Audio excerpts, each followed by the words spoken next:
اعوذ باللہ من الشیطان الرجیم، بسم اللہ الرحمن الرحیم۔ جیسا آپ کو پتہ ہے کہ ہم نے طلاق کا ٹاپک کیا تھا اور پھر اس کے بعد بیواؤں کا ٹاپک کیا تھا، تو بیچ میں ہماری آیت رہ گئی تھی، اس کو ہم کمپلیٹ کرتے ہیں انشاءاللہ تعالی آج۔ آیت نمبر 237، ٹھیک ہے؟ تو 237 بلکہ 238 اور 239 اس کو ہم انشاءاللہ تعالیٰ کر لیتے ہیں۔ تو دیکھیے کیا اللہ تعالیٰ طلاق کا چیپٹر بتا رہے تھے، اور بہت ڈیٹیل میں اللہ تعالیٰ نے طلاق کا چیپٹر بتایا، اور اس میں بہت امپورٹنٹ چیزیں اللہ تعالیٰ نے بتائیں جو کہ ہمیں علم نہیں تھا ان باتوں کا، اس کی ڈیپتھ کا۔ جب آپ اللہ کے الفاظ پڑھتے ہیں تو آپ کو اور زیادہ اچھی چیزیں سمجھ آ جاتی ہیں کہ اللہ تعالیٰ کس اسٹائل سے بات کر رہے ہوتے ہیں اور کیا بتانا چاہتے ہیں، اور اللہ تعالیٰ کا کیا مقصد ہوتا ہے۔ یہ سب آپ کو پھر قرآن سے حکمتیں ملتی ہیں، ٹھیک ہے؟ تو دیکھیے یہ جو بات آئی، یہ والی جو ہم پڑھنے جا رہے ہیں ابھی آیت کو، آیت نمبر 238، حافظوا علی الصلاۃ والصلاۃ الوسطیٰ، حفاظت کرو صلاۃ کی اور خاص کر صلاۃ الوسطیٰ۔ آپ کو پتہ ہے آپ لوگ بھی ماشاءاللہ قرآن پڑھتے رہتے ہیں، اور تفسیریں بھی پڑھی ہوں گی اور سنی بھی ہوں گی۔ پہلے ہم نے بھی اس کو اسی طرح سمجھا تھا کہ نمازوں کی حفاظت کرو، اور صلاۃ الوسطیٰ میں ہم عصر لے لیتے تھے۔ تو کو یہ تھا کہ ساری نمازیں بھی پڑھو اور صلاۃ الوسطیٰ کی خاص حفاظت کرو۔ تو آپ یقین کرو اس وقت بھی یہ آیت سمجھ میں نہیں آتی تھی کہ کیا اللہ تعالیٰ اس سے بات کرنا چاہتے ہیں، یعنی دل پہ نہیں لگتی تھی یہ کہ ہماری انڈرسٹینڈنگ صحیح ہے، ہم اللہ کی بات کو سمجھ سکیں۔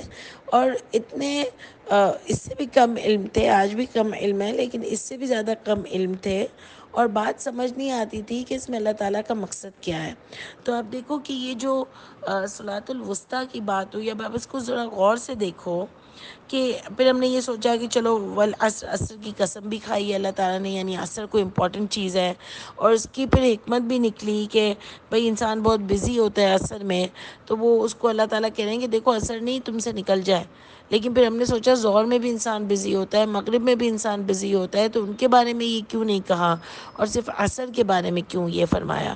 تو اس کے بعد پھر پتہ چلتا ہے اگر آپ اس کو غور و فکر کرو تو اللہ فرما رہے ہیں یہاں پر ایک پوری طلاق کا ٹاپک اللہ تعالیٰ ڈسکس کر کے پھر اللہ تعالیٰ یہاں پر فرماتے ہیں کہ حافظوا علی الصلاۃ، حفاظت کرو علی الصلاۃ، یعنی اللہ کے آرڈرز کی حفاظت کرو۔ جو اللہ تعالیٰ نے صلاۃ، جو ہم نے آپ کو شروع میں بتایا تھا جب آپ نے سورہ بقرہ سٹارٹ کی تھی پڑھنا، اور اس وقت جو صلاۃ آئی تو اس میں ہم نے آپ کو بتایا تھا کہ وہ یقیمون الصلاۃ، اس میں ہم نے آپ کو بتایا تھا کہ یہ نظام جو اللہ تعالیٰ نے ہم کو قرآن سے دیا ہے، کہ اللہ تعالیٰ جو چاہتے ہیں کہ مسلمانوں ملک کا نظام ایسا ہو جو اللہ کا فرما بردار بن جائے، وہ اپنی زندگی میں اس نظام کو رائج کرے، وہ اپنے گھروں میں رائج کرے، وہ معاشرے میں رائج کرے، یہ نظام اللہ تعالیٰ چاہتے ہیں۔ تو وہی نظام یہ آئے گا کہ حافظوا علی الصلاۃ، یعنی اس نظام کی حفاظت کرو۔ کیا مطلب ہے کہ اس کو آرڈرز کرو، اس کو معاشرے میں رائج کرو۔ جیسے میں ابھی آپ کو کہہ رہی تھی نا کہ طلاق کی اتنی چیزیں ہیں جو طلاق کے ٹاپک میں بھی ہم نے ڈسکس کیا، کہ جو کہ ہم کو پتہ ہی نہیں ہے کہ کیا اس کی چیزیں ہیں، کیا اس کی چیزیں ہیں، اور کیا اس کا آفٹر افیکٹس ہیں، یا کیا 4 مہینے ہی صرف علیحدگی رہ سکتی ہے، سپریشن 4 مہینے ہو سکتی ہے، اس کے بعد اللہ تعالیٰ کہہ رہے ہیں کہ کوئی نہ کوئی فیصلہ کر لو۔ یہ وزڈم دے رہے ہیں اللہ تعالیٰ ہم کو کہ اتنا لمبا سپریشن نہیں چلانا چاہیے، 4 مہینے میں آپ اپنی کوئی نہ کوئی فیصلہ کر لو، یا تو مل جاؤ یا الگ ہو جاؤ۔ تو یہ سارے کیا ہیں؟ یہ صلاۃ ہیں، یہ پوائنٹس ہیں، اور یہ اللہ تعالیٰ فرماتے ہیں کہ جو اللہ تعالیٰ نے پوائنٹس تم کو قرآن سے دیے ہیں اس کی حفاظت کرو۔ تو میرا کہنے کا مقصد یہ تھا کہ آج تو ہم کو صحیح پوائنٹس ہی نہیں پتہ کہ طلاق کے ایکچول پوائنٹس کیا ہیں۔ ہم نے تو سب کو کہتے ہوئے سنا ہے کہ بھئی طلاق لینا تو بہت بڑی چیز ہے، آسمان ہل جاتا ہے، برداشت کرو۔ برداشت کا بھی میننگ پتہ نہیں ہم نے ایک الگ ہی بنا لیا، صبر کا میننگ وہ بھی کہ ظلم بھی سہو، مارے بھی کھاؤ، سب کچھ کرو، رہو، بھلے جتنا بھی تم پر ہو رہا ہے بس وہاں سے تمہارا جنازہ ہی نکلے۔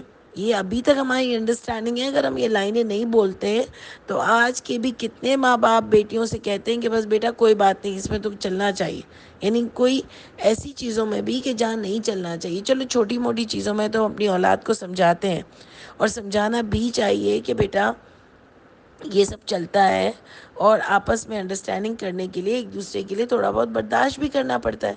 لیکن میں یہ کہہ رہی ہوں کہ اس میں آپ یہ دیکھو کہ اللہ تعالیٰ نے دو ٹوک کلیئر بات کی ہے بغیر نپی تلی کے، کہ اللہ تعالیٰ نے فرمایا کہ ایک دم نہیں ہو سکتی، لیکن دینا چاہو تو دے بھی سکتے ہو، لیکن ہم نے اس کی بالکل انڈرسٹینڈنگ الگ کر دی۔ اور پھر اللہ تعالیٰ نے جو آدمی کے اوپر ذمہ داریاں ڈالی جو ہم نے دیکھا، اور وڈو کی بھی جو ذمہ داریاں ڈالی جو ہم نے دیکھا، وہ بھی ہم کو معاشرے سے نہیں دکھتی۔ تو اب آپ اس کی کیسے حفاظت کرو گے؟ آپ اس کی پوری انڈرسٹینڈنگ لو گے اور پھر آپ اس حق کو معاشرے میں پھیلاؤ گے۔ یہ میرا اور آپ کا کام ہے۔ ایک تو حفاظت کیا ہوئی، نمبر ون حفاظت کو ہم کیسے سمجھیں گے کہ ہم اپلائی کریں اپنے اوپر۔ اللہ نہ کرے کبھی یہ وقت آتا ہے، کبھی اور کسی پر وقت آتا ہے جو ہمارا کلوز ہے، اس پر بھی تو ہم حفاظت کریں کہ بھئی اللہ کے آرڈرز یہ آ رہے ہیں اور اس آرڈرز کے مطابق ہی یہ سارے کام ہوں گے، اور معاشرے میں بھی ہم پھیلائیں۔ حفاظت کیسے ہوتی ہے کسی چیز کی، قدر کیسے ہوتی ہے، حفاظت کیسے ہوتی ہے کہ آپ ان آیتوں کو محفوظ رکھو۔ یہ جو انہوں نے بالکل مٹا دیا ان آیتوں کو، جو پتہ نہیں کیا کیا ڈیپتھ میں رہ گئے، اور یہ جو اتنی خوبصورت آیتیں ہیں اس میں عورت کے بھی اتنے حق ہیں، اور اللہ تعالیٰ کیسے تقویٰ کی بار بار بات کر رہے ہیں، اور اللہ تعالیٰ فرماتے ہیں ان اللہ بما تعملون بصیر، بار بار خبیر۔ یہ سب آیتیں کوئی سمجھانے والا ہے ہی نہیں اس طلاق کے ٹاپک میں، بڑوں کو بھی اور چھوٹوں کو بھی۔ تو اس کی حفاظت کیسے ہوگی کہ آپ کو اس کو اپنی زندگیوں میں اور معاشرے میں بھی رائج کرنا ہے، اپنی اولادوں کو بھی پہلے سے اس کو سمجھانا ہے، اپنے گھر والوں کو پہلے سے اس کو سمجھانا ہے، جو بھی آپ کے قریب ہے اس کو آپ کو پہلے سے سمجھانا ہے۔ اللہ تعالیٰ بس ہم سب کو صحیح پوائنٹس پر قائم رکھے جو اللہ نے ہم کو قرآن سے دیے ہیں۔ تو آپ دیکھ لیں کہ اللہ کہہ رہے ہیں ان کی حفاظت کرو، اور حفاظت کرنا ہمارا فرض ہے کیونکہ قرآن ہمارا ہے، اللہ نے ہم کو دیا ہے کہ اس پر سمجھو، اس پر عمل کرو۔ ٹھیک ہے، ایک جگہ پر نبی کریم صلی اللہ علیہ وسلم کی قوم کو بھی وسط کہا گیا، یعنی کون سی قوم کس کے بعد نبی آنے والا نہیں ہے، اور اس کو یہ چیزیں اس قوم کے ذریعے حق لوگوں میں جائے گا۔ تو یہ مجھے اور آپ کو کام کرنے ہیں۔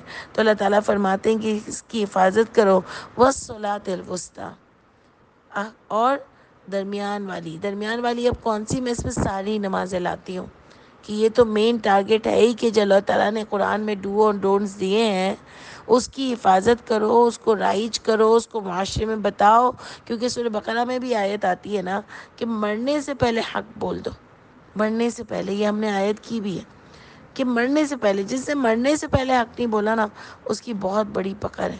تو اس کا مطلب مرنے سے پہلے حق سمجھنا بھی ہے نا، انشاءاللہ اپنا ٹائم بھی لگانا ہے، اور اللہ سے دعا بھی کرنی ہے کہ اللہ تعالیٰ ہم کو آپ حق سمجھا دیں۔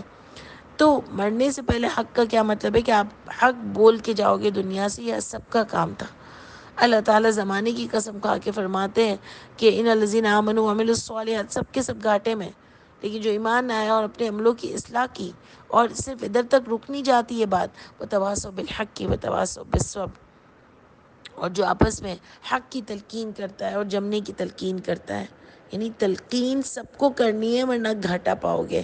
تو اس طرح سے حفاظت کی جاتی ہے کہ تلقین کرنی ہے۔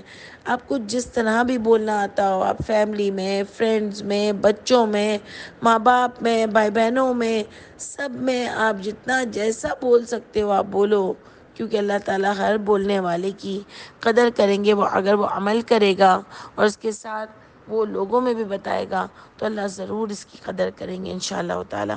تو آپ دیکھو کہ اللہ تعالیٰ فرماتے ہیں وسطیٰ، یعنی یہ تو تم کرو گے، لیکن یہ جو 5 نمازیں بیچ میں ہیں اس کی بھی حفاظت کرنی ہے۔ اب دیکھ لو کہ کتنی امپورٹنٹ ہے چیزیں، اور ہمیں سب سے زیادہ ڈنڈی اس میں ہماری مینسس کے دنوں میں عورت کو بول دیا کہ نماز نہیں پڑھنی، قصر نماز میں بول دیا جہاں بھی گھومنے پھرنے سب جاتے ہو، انجوائے کرتے ہو، لیکن نماز پڑھنی قصر ہے۔ اور قرآن میں آیت صاف آتی ہے کہ جب تم پر کوئی خوف ہو تو اس وقت قصر ہوگی۔ اگر آپ حدیث میں بھی چلتے ہو تو نبی کریم صلی اللہ علیہ وسلم کے حدیث میں بھی کوئی فن سفر نہیں آ رہا ہے کہ کوئی انجوائمنٹ کے لیے چلے گئے، وہ سفر آ رہے ہیں جنگ کے، دین کے لیے، ہجرت کے لیے، اس میں قصر کا حکم ہے۔ تو کہتے ہیں نہیں نہیں یہ تو تحفہ ہے۔ بھائی کیوں تحفہ ہے؟ ایسے کیا تم نے تیر مار لیے بھائی کہ تم کو نماز عادی کرنے کا تحفہ مل گیا ہے.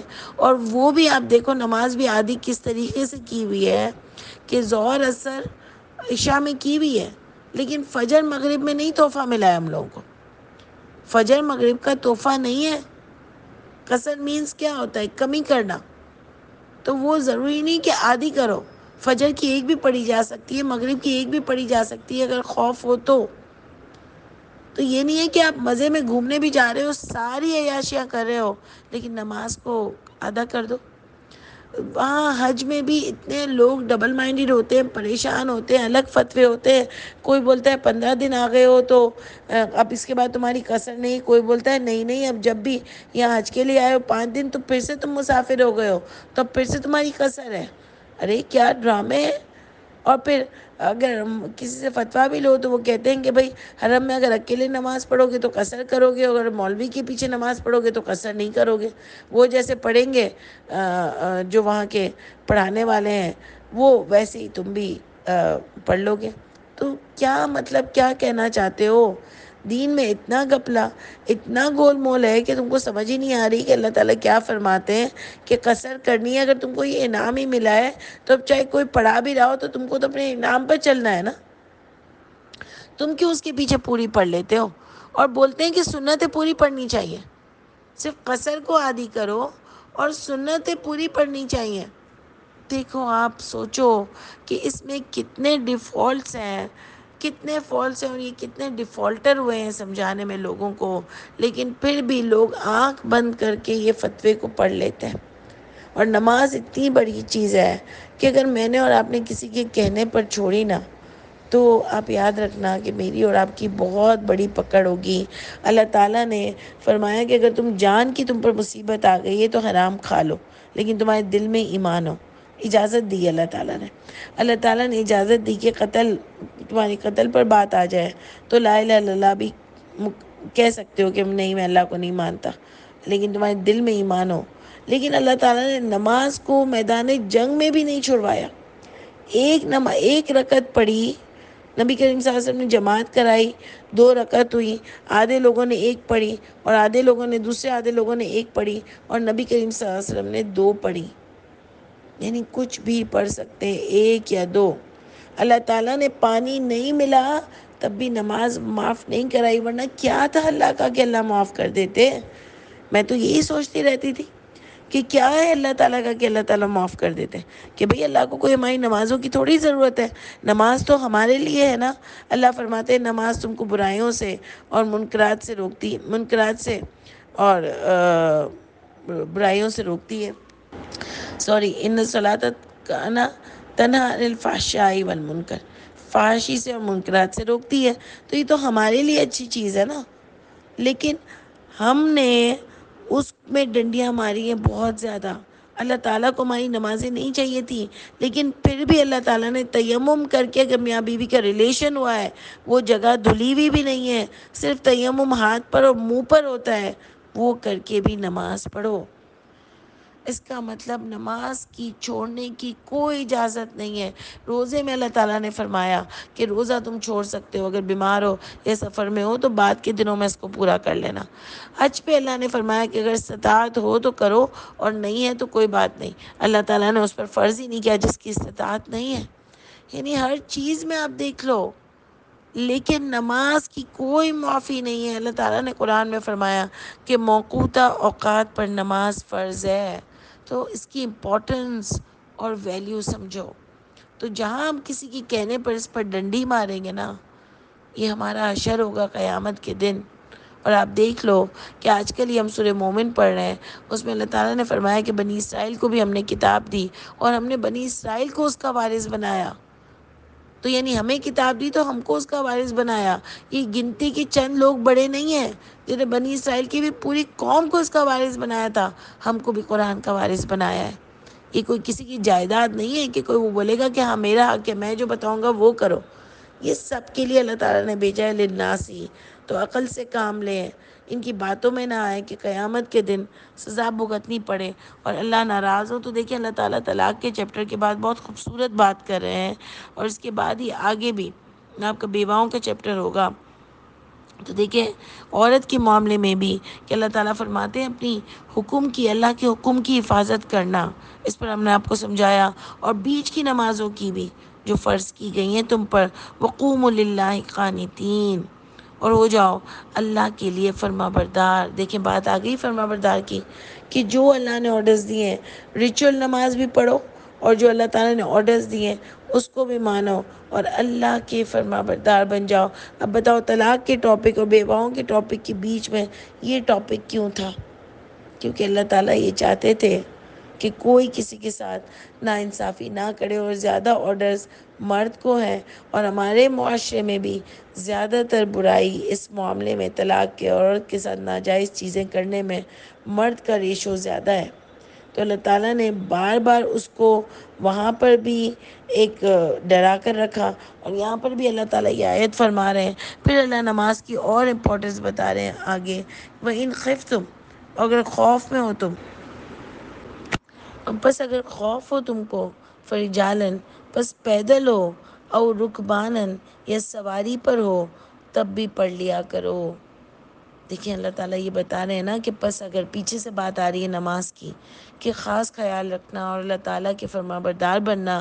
اب چاہے تم خوف پر ہو، پیدل ہو، یا سواری پر ہو، تو یہ والی بات ہم لوگ وہ والے صلات پر تو نہیں لے جائیں گے نا، یہ تو ریچول والی صلاح آ رہی ہے جو اللہ تعالیٰ فرما رہے کہ والصلاۃ الوسطیٰ، تو اسی کی بات آ رہی ہے کہ تم چاہے پیدل ہو، چاہے سواری پہ ہو، چاہے تمہیں خوف ہو، تب بھی نماز پڑھو۔ فَإِذَا أَمِنْتُمْ، پس جب تم امن میں آ جاؤ، فَاذْكُرُوا اللَّهَ، پس یاد کرو اللہ کو، کما علمکم، جیسے جو سکھایا اس نے تم کو، ما لم تکونوا تعلمون، نہیں تھا تمہارے لیے، جو نہیں تھا تمہارے لیے علم، وہ اللہ نے تم کو سکھایا۔ یعنی نماز کو اللہ تعالیٰ نے سب کو پڑھنا سکھایا ہے، یہ شروع سے ہی سب کو پڑھنا آتی ہے۔ لوگ پوچھتے ہیں نا نماز کا طریقہ کیا ہے، نماز کا طریقہ کیا ہے، تو ان کو بتا دینا کہ یہ شروع سے نماز کا طریقہ تھا، اور اللہ تعالیٰ نے شروع سے سب کو نماز پڑھنا سکھائی، شروع سے۔ حضرت آدم علیہ السلام کے بعد سے ہی میرا تو ایمان ہے کہ نماز پڑھنے کا آرڈر آ چکا تھا، اور اسی لیے نماز کے بارے میں نہ کوئی کوشچن ہوا نہ کچھ ہوا، کیونکہ اس میں کوئی کنفیوژن ہی نہیں تھا۔ بس کہاں کوشچن ہوا کہ اگر میاں بیوی کا ریلیشن ہو تو نماز کیا کریں، اگر خوف ہو تو نماز کا کیا کریں، یہ ساری چیزیں اللہ تعالیٰ نے بتائیں۔ اس کے علاوہ نماز کیا کرنی ہے، کھڑے ہونا ہے، رکوع کرنا ہے، سجدہ کرنا ہے، یہ سب کو آتا تھا۔ سمجھ آ رہی ہے؟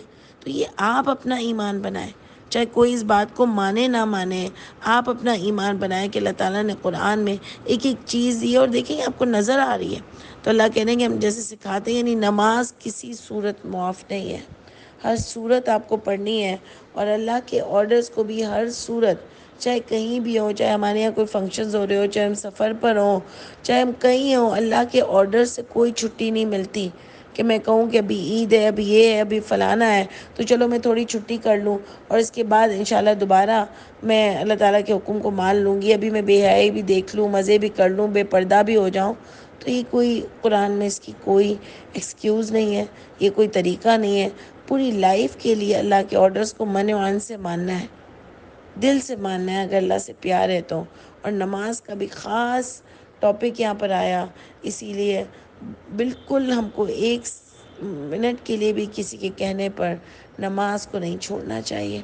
انشاءاللہ تعالیٰ اللہ تعالیٰ ہم سب کو بہت پیاری نمازیں پڑھنے والا بنائے، اللہ کے آرڈرز پر قائم رہنے والا بنائے انشاءاللہ تعالیٰ۔ سبحان ربک رب العزت عما یصفون، وسلام علی المرسلین، والحمد للہ رب العالمین۔ السلام علیکم ورحمۃ اللہ وبرکاتہ۔